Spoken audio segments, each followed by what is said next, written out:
Hey everybody, it's Emily, the Crazy Worm Lady. I'm here today for the moment of truth with our worm factory. Wanted to see if the worms have moved up and what the springtails look like in here.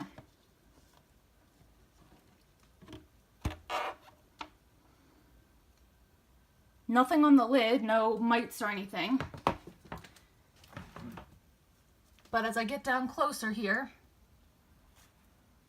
you can still see a large number of springtails. But as I said last week, I'm kind of stopping worrying about all of that and focusing more on just getting the best castings possible. And so far, so good. It'll hopefully regulate over time. But there's still not a ton of worms up here. I mean, they're definitely working their way. They just seem to be taking their good old time about it. So, let me see over here. But it does look like, oh, this was my springtail catcher. Whoops. It's a little bit dry and they don't really have much food up here. And I just dumped castings onto my floor. That's why I have a tarp down there.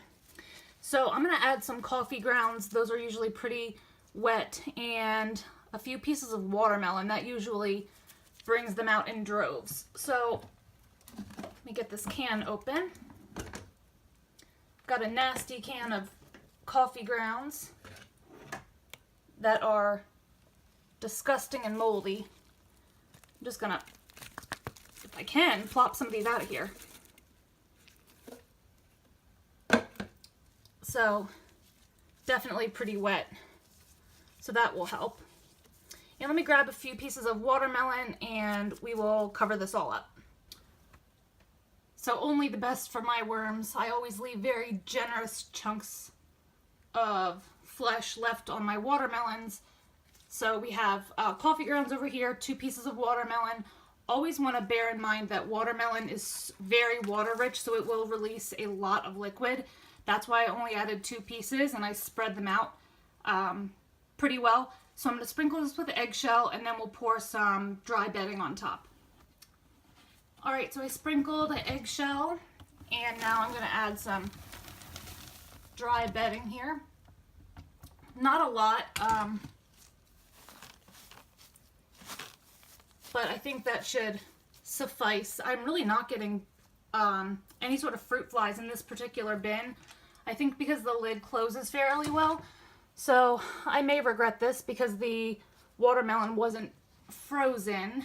And another do as I say, not as I do, because I would never recommend you don't cover your food the way I didn't just there. But we'll see what happens. So drop your comments below, like this video, subscribe if you'd like some more content from me, and I'll be back with you guys for an update real soon.